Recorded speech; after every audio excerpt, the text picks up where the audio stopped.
Welcome to the Lights Camera Pro podcast, where we interview entertainment pros about their careers and how they became successful in the industry. The secrets to their success here every week.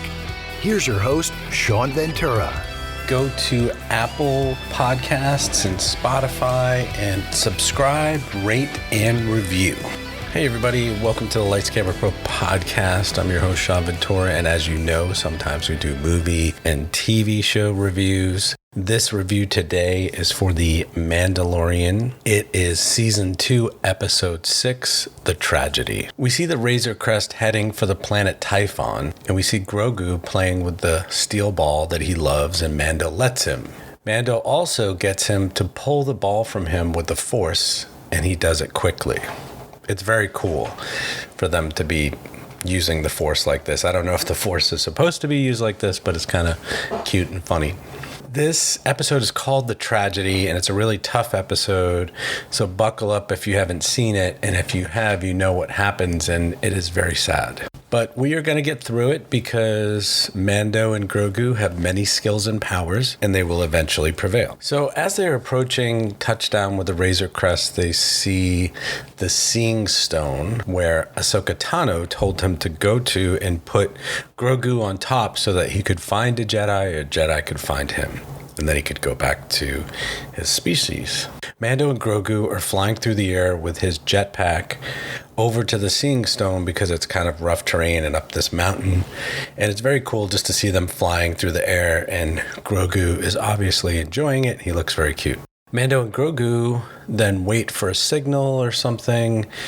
He puts him down on the Seeing Stone and nothing really happens. And then all of a sudden in the distance you see the ship, which if you know Star Wars is the Slave One, it's Boba Fett's ship. And you're like, what? Why is Boba Fett's ship here? I know that they teased him in the first episode of the season, but I didn't really know he's going to be flying in his ship or he'd show up in this episode. You're just kind of surprised. Didn't he die in Return of the Jedi when he fell into that sand monster's mouth? I mean, I think he's dead, but obviously, well, we'll find out. All of a sudden, Grogu starts to create this force field around him that starts shooting up into the sky. It's like this bluish light. And is this the way that he will communicate with the Jedi? Is he doing something else? We don't know. Well, Mando tries to grab him so they can get away and take off because he knows that ship is from Bounty Hunter and he just landed, but he goes to grab him and bounces off the force field and falls back. He tells Grogu he will be back and runs down to meet the bounty hunter and whoever's there. And it's none other than Boba Fett, played by the same actor, Tamora Morrison. He says he wants no trouble, but he wants his armor back and he knows that Mando has it.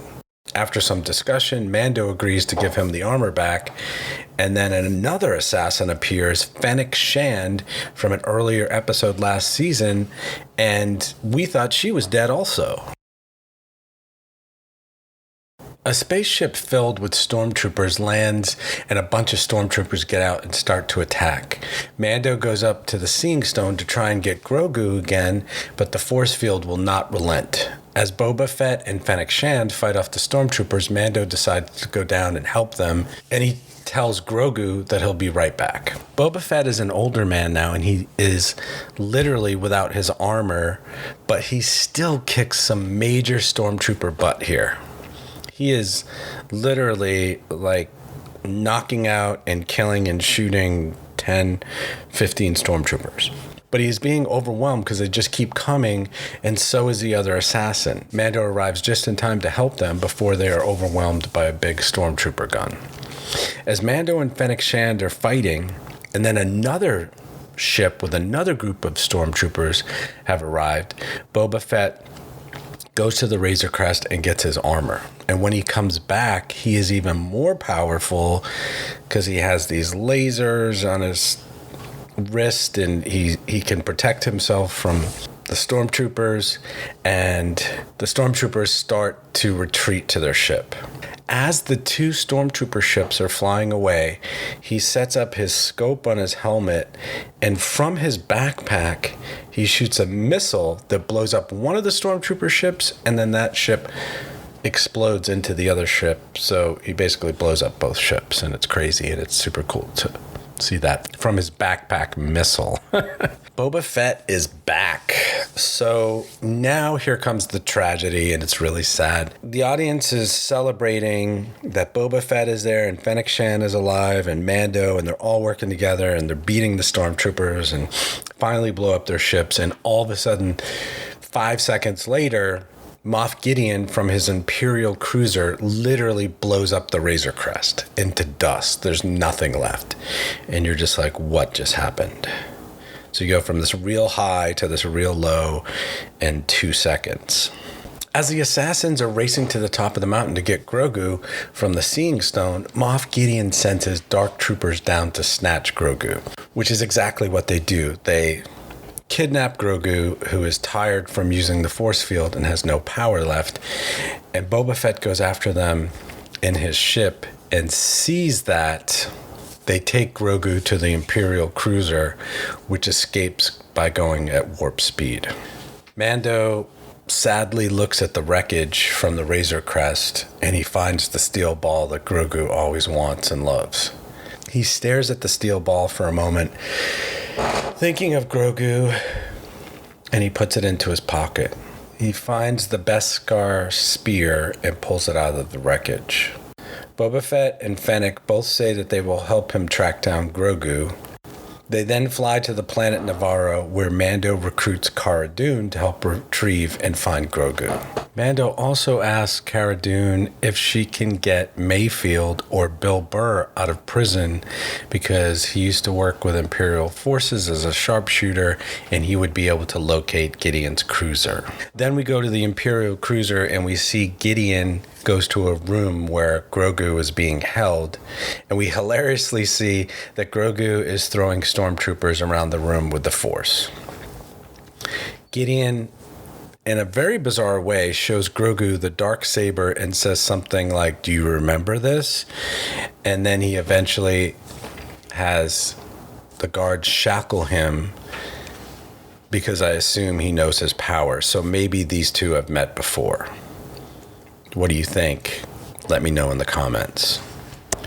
It's really sad to see Grogu on the ship in shackles. He's so little. I know he's 50 years old, but he still seems like a kid the way he acts. And it makes you want Mando and his allies to go get him as quickly as possible. They will probably face off in the final episode, which is only 2 episodes away.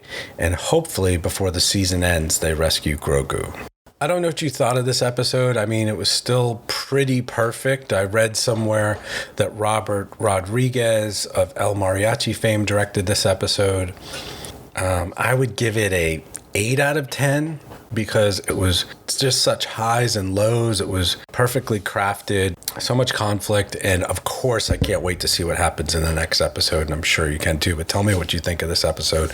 Even tell me how you would rate it from 1 to 10 in the comments if you can. Robert Rodriguez did an amazing job in the fight scenes. They were choreographed so well, and Boba Fett is so great in the fight scenes. I understand that they have to have conflict in order for our heroes to go through their journey, but this just seems like a bit much to have Grogu captured and the Razor Crest explode in 1 episode. Those are 2 totally horrible things, and it just leaves me feeling sad after that episode. Tell me what you think in the comments, and thanks for listening, and I will see you in the next episode, guys. I will see you next week.